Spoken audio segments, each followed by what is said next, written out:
Muy buenas, mi nombre es Isaías Marcelino Román. Hoy vengo a presentarles una de las parábolas del Evangelio de San Mateo. Inicio diciendo pues que el Evangelio de San Mateo fue escrito más o menos por los años 70 y 90 después de Cristo. Este Evangelio fue escrito para los judíos. Mateo viene a decirle a los judíos que Jesús es el verdadero Mesías. Las parábolas son de un género literario narrativo y vienen a presentarnos en el Evangelio de San Mateo el reino de los cielos. Adquieren así en la predicación de Jesús una importancia singular. Allí Jesús manifiesta en qué consiste esta realidad que constituye el mensaje central de su Evangelio. Las parábolas son un conjunto que guardan relaciones entre sí, pero el lector se puede preguntar en qué consiste realmente el reino de los cielos. Mateo quiere explicarlo de forma narrativa. Para conocer el reino hay que prestar mucha atención a estas 10 parábolas que nos viene a presentar el evangelista. Ningún otro evangelista contiene tantas parábolas como Mateo. Mateo le da una suma importancia a las parábolas.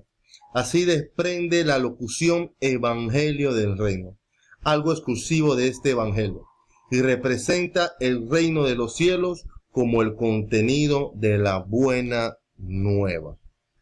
Bueno, dando ya toda esta introducción de parte de lo que fue Mateo, de por qué escribió, a quién escribió estas parábolas, de la importancia de estas parábolas, vamos a introducirnos a la parábola del sembrador, que está escrita en Mateo capítulo 13 del 1 al 9. Bien, algo muy importante. Vamos a aplicar a esta parábola el método histórico crítico. Sabemos que existen aproximadamente 12 métodos para poder interpretar las Sagradas Escrituras, según nuestra Iglesia Católica. Pero nosotros le vamos a aplicar a esta parábola el método histórico crítico. Si usted es una persona pues que está viendo este video y no conoce sobre el método histórico crítico, voy a tratar de explicarlo muy rápidamente, porque lo importante no es explicar el método en sí, sino aplicarlo al texto. Bien, le podría yo decir que el método histórico crítico se divide en dos principios fundamentales: el histórico, el método histórico, y el crítico. ¿En qué consiste el histórico? El histórico se aplica a textos antiguos, en este caso la Sagrada Escritura, la Biblia, y busca dilucidar los procesos históricos de su producción. El crítico opera con la ayuda de criterios científicos, que es de mucha importancia. Estudia el texto de la Biblia desde un planteamiento humano, haciendo crítica de la redacción, claro, sin olvidar que la Biblia es un libro de fe, escrito por hombres de fe, para personas de fe. Esta parte crítica tiene 4 etapas que la vamos a empezar a aplicar mientras vamos leyendo la parábola, para que ustedes vayan viendo cada uno de estos puntos, cada una de estas etapas, cómo se le va aplicando al texto, para poder hacer una mejor exégesis de la parábola del sembrador. Porque lo importante del método histórico crítico pues es buscar sacar a la luz, de modo sobre todo diacrónico, el sentido expresado por los autores y por los redactores. Eso es lo importante de este método histórico. Entonces, vamos a leer lo que es la parábola del sembrador y vamos a ir aplicándole cada uno de los diferentes análisis, de los diferentes críticos generales, literarios. Vamos a ir implementándoselos pues a este texto de la parábola del sembrador. Dice que aquel día salió Jesús de casa y se sentó a orilla del mar. Y se reunió tanta gente junto a él, que hubo de subir a sentarse en una barca. Y toda la gente quedaba en la ribera. Y les habló muchas cosas en parábolas. Decía, una vez salió un sembrador a sembrar. Y al sembrar, unas semillas cayeron a lo largo del camino. Vinieron las aves y se las comieron. Otras cayeron en pedregal, donde no tenía mucha tierra, y brotaron enseguida por no tener hondura de tierra. Pero en cuanto salió el sol, se agostaron, y por no tener raíz, se secaron. Otras cayeron entre abrojos. Crecieron los abrojos y las ahogaron. Otras cayeron en tierra buena, y dieron fruto, unas 100, otras 70, otras 30. El que tenga oídos, que oiga. Palabra del Señor. Bien, apliquemos a esta parábola el método histórico crítico. Ya iniciamos diciendo que el método histórico crítico tiene dos principios fundamentales. Entonces, obviamente, el histórico se le aplica muy bien porque es un texto antiguo. ¿Ok? 2. Dijimos que el crítico tiene 4 etapas fundamentales. Primera etapa, la crítica textual. Bien, la crítica textual busca el texto más antiguo, o sea, el escrito por el agiógrafo. Entendamos de primera mano que este texto que estamos aquí leyendo no fue el escrito por el agiógrafo. Si sabemos, las Sagradas Escrituras, y más el Nuevo Testamento que estamos leyendo, fue escrito en griego. Entonces, un exégeta, para poder hacer una interpretación correcta de las Sagradas Escrituras, debería de irse, según el método histórico crítico, al texto más antiguo, que en este caso sería en griego. Es por eso, pues, que aquí se lo escribí. Bueno, no se lo escribí, lo puse, porque realmente no entiendo el griego.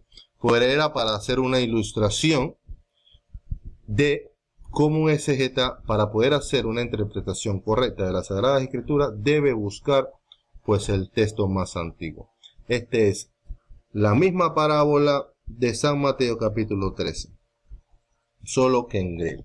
Ahí aplicamos la crítica textual.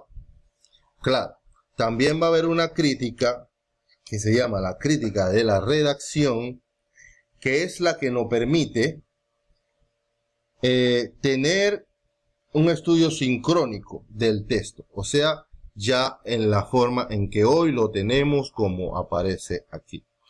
Pero eso también, ese estudio, esa crítica de la redacción es una parte también fundamental de la crítica literaria, que es de las 4 etapas que contiene la crítica. La crítica tiene 4 etapas. Sería la crítica textual, sería el análisis lingüístico, sería la crítica literaria y la crítica histórica. Dentro de la crítica literaria está la crítica de la redacción, que es la que nos permite, como le expliqué, tener un estudio sincrónico como hoy nos aparece. O sea que nosotros, usando este método histórico crítico, podemos hacer una exégesis de este texto en esta forma como hoy la tenemos. Bien, también le expliqué que lo importante del método histórico crítico es buscar sacar a la luz el modo diacrónico del sentido expresado de los autores. Bien, vamos a seguir aplicando las diferentes etapas de este método histórico crítico. Ya le aplicamos la crítica textual. Seguiríamos con el análisis lingüístico. Este análisis lingüístico tiene varias formas. Está el análisis morfológico, Está el análisis sintáctico y está el análisis semántico. El análisis morfológico es el que identifica cada palabra, si hay sustantivo, si hay verbos, si hay pronombres, pero no vamos a entrar también en eso. También está el análisis semántico, está el análisis sintáctico. El sintáctico nos lleva a ver si hay una frase principal que nos quiera transmitir el Señor dentro de la parábola. El semántico estudia la filología de las palabras. También está la crítica literaria, que busca el análisis de la unidad literaria. Esto es importante porque la parábola aquí tiene esto. Ustedes ven porque esta crítica, este análisis de la unidad literaria busca discernir el comienzo y el final de las unidades textuales. Entonces, la parábola, después que dice decía, hay un signo y donde finaliza ese signo. Entonces, la análisis de la unidad literaria entraría dentro de esta parábola, que es el contexto donde está por completo la parábola. También están las fuentes literarias, si hay algún duplicado, está la crítica de los géneros literarios, que determina el género literario, si es novela, historia o narración, etcétera. Por ejemplo, esta parábola es una narración. Está la crítica de las traducciones, la crítica de la redacción, que en lo principal, pues que en esta etapa última acaba por un estudio sincrónico, que es como el que le acabo de explicar, que podemos usar el que hoy tenemos. ¿Qué nos quiere transmitir el autor? ¿Qué nos quiere transmitir el evangelista San Mateo?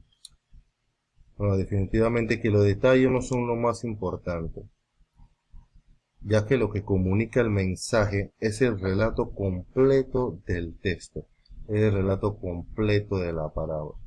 No importa si existe o no un sembrador, eso no es importante, los detalles no son lo importante. Lo importante es que Jesús ya está sembrando en el corazón de cada una de las personas que lo están escuchando la palabra de Dios. A cada una de esas personas que le escuchan, ya el Señor está trabajando en sus corazones. Y ellos les responden a su palabra de diferente manera. Como dice el mismo relato,